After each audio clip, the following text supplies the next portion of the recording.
Good afternoon. We had a very warm day today. We are tracking a couple thunderstorms in western South Dakota. For tonight, though, windy 62 Sioux Falls, 55 in Aberdeen, 54 in Pierre, and 46 in Rapid City. Windy through the day tomorrow with some sunshine and those temperatures back to normal. 74 Sioux Falls, 72 in Aberdeen, 71 in Pierre, and 70 in Rapid City. Another chance of rain and thunderstorms coming on Sunday. We'll take a look coming up. KELOLAND's First at 4 starts right now. Live from KELOLAND Media Group. KELOLAND News, First at 4. Governor Noem offered a rare press conference today. What she discussed with local media. Plus, a school district in Minnesota is not allowing a cultural song at the end of its graduation, why Native American graduates are protesting. And later, it is National Craft Beer Week, what local breweries are doing to celebrate. Well, good afternoon, and thanks for tuning in to First at 4. I'm Tom Hansen. And I'm Kelly Volk. Governor Noem is back in South Dakota following a trip to the southern border. At a news conference in Pierre, Noem spoke about being banned on several reservations in the state and how she's working to mend those relationships. She also spoke about drugs, gangs, and the cartel. Ahead of Noem's news conference, members of a Texas-based student organization announced it's joining a hunger strike and pulling back grant funding from South Dakota school districts in protest. The Uvalde Foundation for Kids, which was formed in response to the May 2022 school shooting in Uvalde, Texas, was planning on distributing $10,000 in grants for school safety upgrades. The organization was also planning on opening local chapters in those school districts, but has canceled those plans as well. Several members of the group are in a hunger strike, partially in solidarity with the Native American tribes that have banned Noem from their land. The jury in a Rapid City rape case was unable to reach a verdict today. After nearly 10 hours of deliberation in the trial of Abel Diaz, jurors declared they were hung. Diaz was accused of raping 3 women. The alleged assaults occurred on June 1st of 2019, October 5th of 2019, and August 30th of 2020. The state has not decided whether to retry Diaz. In the coming days, prosecutors and victim advocates will meet with the victims to determine the best course of action. Now let's get a check on the evening forecast with Megan. A little warm out there today, huh? Yeah, we turned the heat up today, Megan. We really did. Right now, Sioux Falls is sitting at 90 degrees. That is our first 90 of the year. And a lot of those temperatures today in that same area. We have a few clouds filling in Sioux Falls right now. Nothing coming out of those clouds. As we head over to Yankton, we've got some sunshine there, also at 90 degrees with that south wind at 17 miles an hour. Like I mentioned, you can see those clouds just south of Sioux Falls there, but we are watching the clouds in western South Dakota this afternoon, producing a little bit of a thunderstorm. You can see there could be producing some penny-sized hail and very strong winds. And that is about it when we take a look at radar. We do have a couple thunder showers popping up in northwest Iowa. Nothing is severe in our region yet. Now, we do have a chance to see some severe weather as we head through this afternoon and evening with the severe thunderstorm watch until 8 p.m. Mountain Time.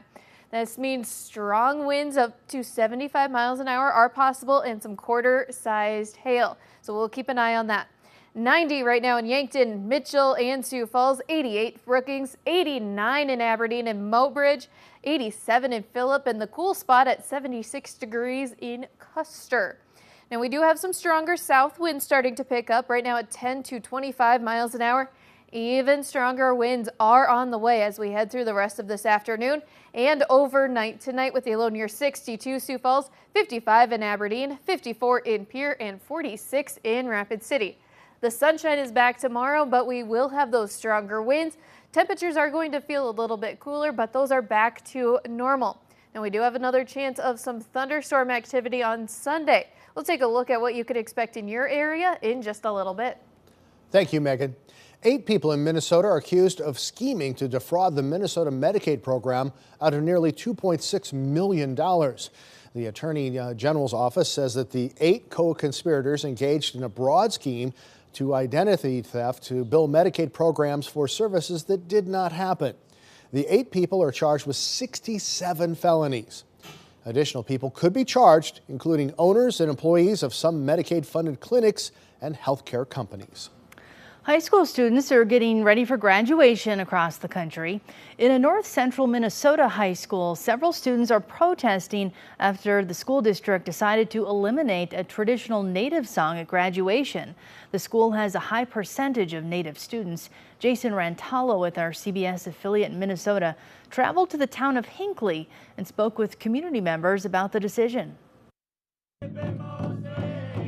In a protest through songs, more than 50 students gathered outside Hinckley Finlayson High School Wednesday afternoon, demanding a reversal to a school board decision to take a traditional Native song out of this year's upcoming graduation ceremony, the Ojibwe Traveling Song, which would symbolize the transition from high school to what's next. This song is meant to send off people in presence with good energy, safety, and being productive. The decision made Monday at the district's school board meeting.